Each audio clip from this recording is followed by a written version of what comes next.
Hello friends, Radhe Radhe. आप सब लोग कैसे हैं। हम भागवत जी पढ़ रहे हैं। आपको पता ही है पहले से। कल कल तक हमने गोकुल लीला के बारे में पढ़ा था। गोकुल लीला के बाद आज से हम वृंदावन लीला का प्रारंभ कर रहे हैं। आज से प्रारंभ होगी वृंदावन लीला। अगर आपको मेरा भागवत जी पढ़ना अच्छा लग रहा है, कृपया करके चैनल को सब्सक्राइब करिए, वीडियो को लाइक करिए और प्लीज कमेंट करना ना भूलें। राधे राधे। वृंदावन लीला का आरंभ, वकासुर और अघासुर उद्धार। अब वृंदावन लीला का आरंभ हो रहा है। भारत भूमि कर्म भूमि है, अन्य देश भोग भूमि। हमारे यहाँ कर्मानुसार फल मिलते हैं। प्रत्येक कर्म को परमात्मा की आज्ञा मानकर पूर्ण करो। भक्ति और कर्म में वैसे तो कोई अंतर नहीं है। प्रभु को प्रसन्न करने के लिए किया गया कर्म ही भक्ति है। कर्म में फलेच्छा कपट है। फल इच्छा किए बिना किया गया कर्म ही भक्ति है।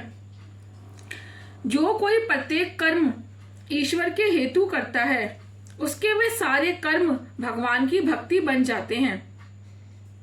कर्म करते समय भगवान के लिए ही करने की निष्ठा रखनी चाहिए।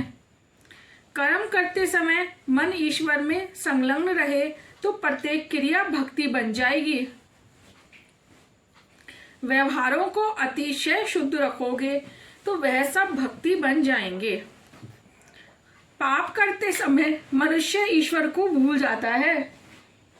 ईश्वर सर्वव्यापी और सर्वत्र है, ऐसा मानोगे तो पाप नहीं कर पाओगे। व्यवहार और भक्ति में अधिक अंतर नहीं है। ईश्वर की भावना रखकर किया गया व्यवहार भक्ति है। जब तक शरीर है तब तक व्यवहार अनिवार्य है। प्रत्येक कर्म को भक्ति में बना दो। भोजन करते समय भी मान लो कि नारायण ही आहार कर रहे हैं। ऐसा संधान होने पर भोजन भी भक्ति ही है। व्यवहार को भक्ति और ज्ञान में बनाओ। ईश्वर से कभी दूर मत जाओ। कभी निठल्ले मत रहना, निठल्ला हाथ पाप कर बैठता है। काम काज करने की आदत का एकाएक त्याग कर दोगे तो शरीर पापाचार करने लगेगा। निठल्ले व्यक्ति के मन में पाप और विकार जागते हैं, सो इसीलिए सतत सत्कार्य करो। घर गृहस्थी चलाने के लिए कामकाज नौकरी धंधा तो करना ही पड़ता है, किंतु उन प्रवृत्तियों के समय ईश्वर को मत भुला देना। ईश्वर द्वारा दी गई स्थिति में आनंद और संतोष मानो।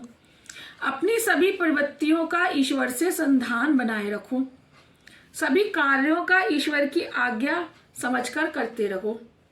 कर्म के फल की इच्छा ना रखो। कर्म का ऐसा कितना कब फल दिया जाए वह भगवान के सोचने की बात है। कर्म सद्भाव से करो। जैसी ध्वनि वैसी प्रतिध्वनि। जो वर्तन तुम्हें अपने लिए प्रतिकूल लगता हो वैसा वर्तन किसी और के प्रति भी ना किया जाए। शरीर थककर चूर चूर ना हो जाए तब तक काम में लगे रहो। यदि शरीर अच्छी तरह नहीं थक जाएगा तो नींद नहीं आएगी और बिस्तर पर करवट बदलते समय मन में बुरे विचार आते रहेंगे। सत्कर्म करते हुए थक जाने से निद्रा भी बड़ी अच्छी आएगी और ऐसी नींद भी भक्ति बन जाएगी। यदि कर्म फल ईश्वर को देते रहोगे तो ईश्वर उसे अनंत गुना बनाकर वापस देंगे। इस बात का अनुभव ना होने पाए तो मान लेना कि तुम्हारे ही कर्म में कुछ कमी है। पूर्व जन्म के संस्कार और वासना जल जाने पर कर्म में से आनंद की प्राप्ति होगी।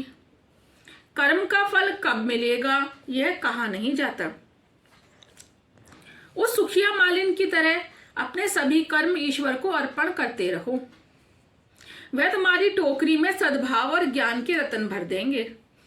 ठाकुर जी मंदिर में नहीं, अपने हृदय में विराजमान करने चाहिए। उनको मंदिर में स्थापित किए जाने से हमारा मन शांत नहीं हो पाएगा। हम जिस प्रकार सांसारिक विषयों को मन में जमाए रहते हैं, उसी प्रकार प्रभु को भी वही स्थान देंगे तो शांति मिलेगी और तभी जीवन कृतार्थ होगा। बालकृष्ण 5 बरस के हुए और उन्हें वृंदावन जाने की इच्छा हुई। गोकुल में जो उत्पात हो रहे थे उनसे व्यथित होकर चाचा उपनंद ने सोचा कि बालकों के साथ दूसरे गांव में चले जाना चाहिए। यहाँ से कुछ ही दूरी पर आया हुआ गांव वृंदावन रहने योग्य है।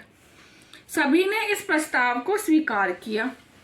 बलराम और कन्हैया भी राजी हो गए।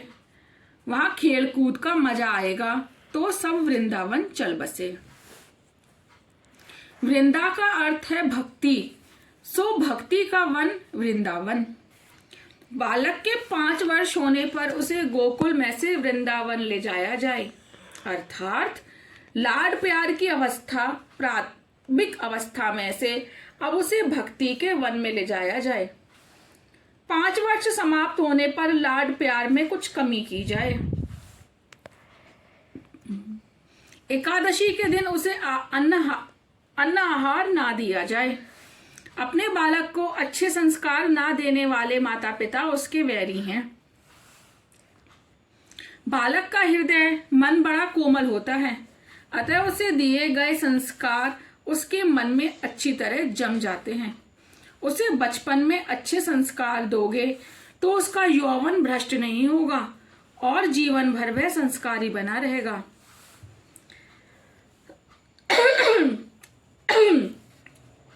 ईश्वर का हाथ पकड़कर चलो। वृंदावन में अकेले नहीं, वृंद लेकर जाओ। औरों को भी सत्कार्य की प्रेरणा देते रहो। गोप गोपियां सब वृंदावन गए। वृंदावन में यमुना किनारे और गोवर्धन पर्वत को देखकर रामकृष्ण और सभी बालकों को बड़ा आनंद हुआ। वहां आकर भगवान वत्सपाल हुए। बाल मित्रों के साथ बछड़े चराने लगे।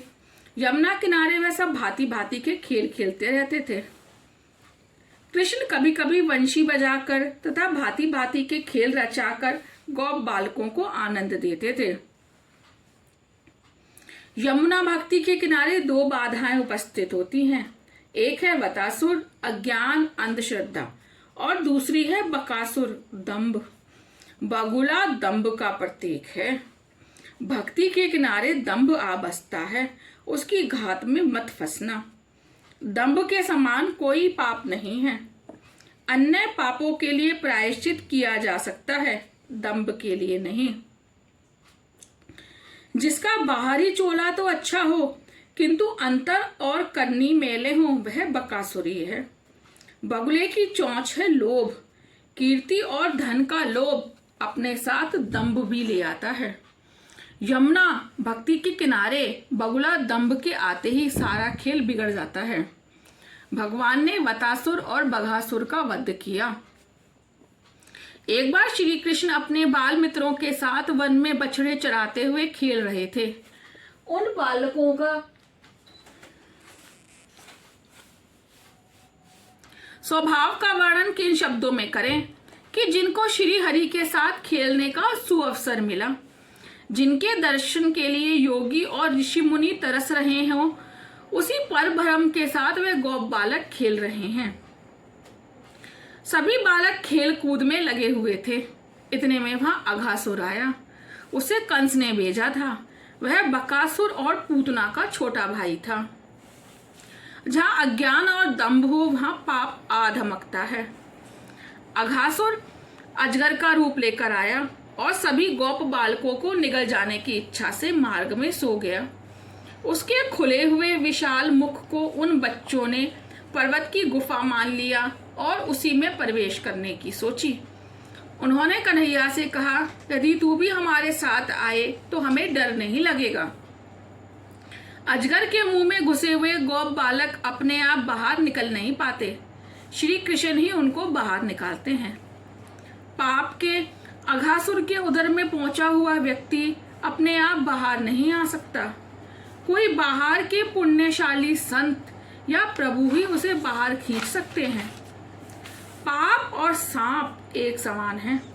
सांप द्वारा काटे जाने पर यदि उस अंग को हम शीघ्र ही काट दें तो उसका विष सारे शरीर में फैल नहीं पाएगा। सांप के विष की भांति यदि पाप कुछ समय के लिए भी अंदर रह जाएगा तो फिर बचना मुश्किल हो जाएगा। पाप धरती से आकाश तक व्याप्त है। अघासुर का होंठ धरती पर था और दूसरा आकाश तक पहुंचा हुआ था। वासना के प्रवाह में बहा जा रहा जीव अंतरात्मा के मना करने पर भी पाप करता रहता है। वासना के वेग में ज्ञान बह जाता है और पाप हो जाता है। जो पाप के अजगर रूपी उदर में चला जाता है वह बाहर आ नहीं सकता।